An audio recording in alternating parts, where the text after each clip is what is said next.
haddii ay 60 maalmood intaasi noo qabsoontay 6 bilood waxaan xoojin karnaa ciidamada xoogga dalka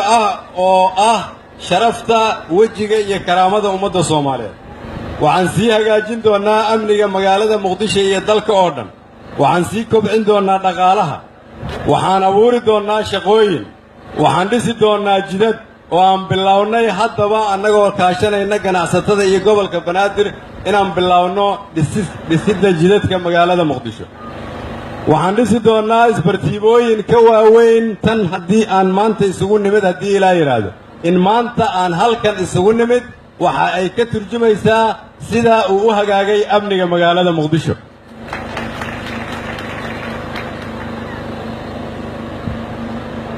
waxaan ka shaqayn doonaa sidii aan dib ugu soo celin lahayn warshadaheena waxaan ka shaqayn doonaa sidii aan ula wareegi lahayn waxbarashada una samayn lahayn waxbarasho tayaysan waxaan ka shaqayn doonaa sidii aan u hagaajin lahayn caafimaadka dadka Soomaaliyeed waxaan ka shaqayn doonaa inaan ilaashano khayraadkeena gaar ahaan badaheena haddii Ilaahay sidaas daraadeed waxaan shacabka Soomaaliyeed ku ammaanayaa sida ay noo garab istaageen muddadii ay jirtay xukuumaddu waxaan u ballan qaadaynaa inaan diyaar u nahay isla xisaabtan inaan soo hor istaagi doonno mar walba si ay noola xisaabtamaan haddii Ilaahay yiraahdo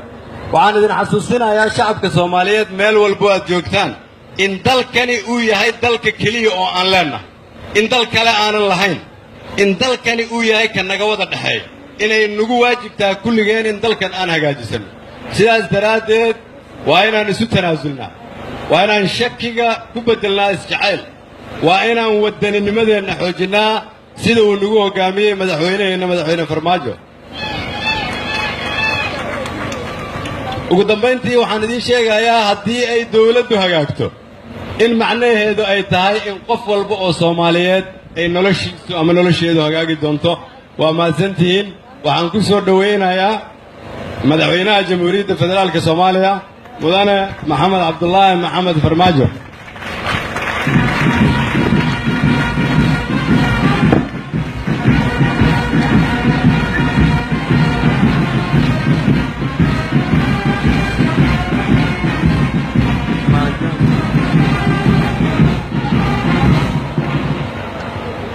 بسم الله الرحمن الرحيم Soomaali hanolaato Soomaali hanolaato waxaan ku dareynaa Soomaali Ilaahay hanoolayo Soomaali Ilaahay hanoolayo mudane ra'iisul wasaare golaha wasiirada naga soo qayb galay munaasabadan ballaaran golaha shacabka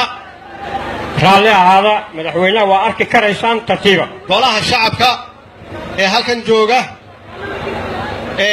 duubyada oday dhaqameedyada iyo salaadiinta culamaa u diinka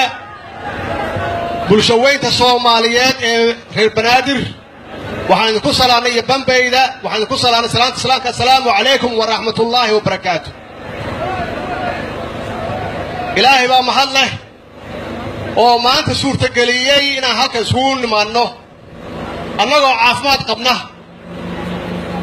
iyadoo weliba ay tahay maalin soona oo weliba qorraxdu korkeena taagan tahay ilaahay ajar iyo xasanaad ha idinka siiyo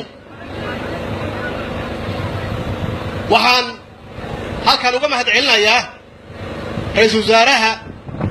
riboorkii uuna siiyey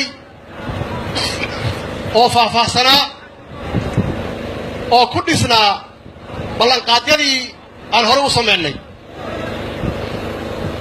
ballanqaadyadaas yaan rabaa xoogaa inaan wax idinka xasuusiyo marka hore intaan ballanqaadyada bilaabin reer Banaadir mar walba waxaan rabaa inaan idiin sheego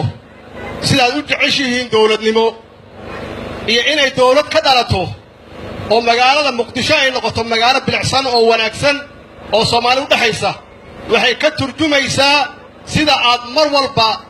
aad noo taageertaan oo aad dawladdu taageertaan khaasatan sidaad anigu mar walba ii taageeri jirteen marxaladihii kala duwan aan soo marnay iyo doorashadii la soo maray iyo markii la guulaystay kadib waxaa taas ay ka turjumaysaa inaad tihiin dad hor socod ah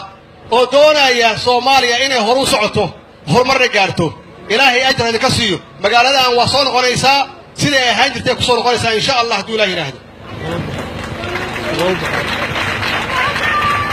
ballanqaadyadii aan ummadda ka ballanqaadnay waxay ahayd inaan ku shaqeyno rabitaanka shacabka oo aan ognahay waxay tahay kow inay tahay dawladdu inay wada shaqayso dawlad iskhilaafta dooni maysaan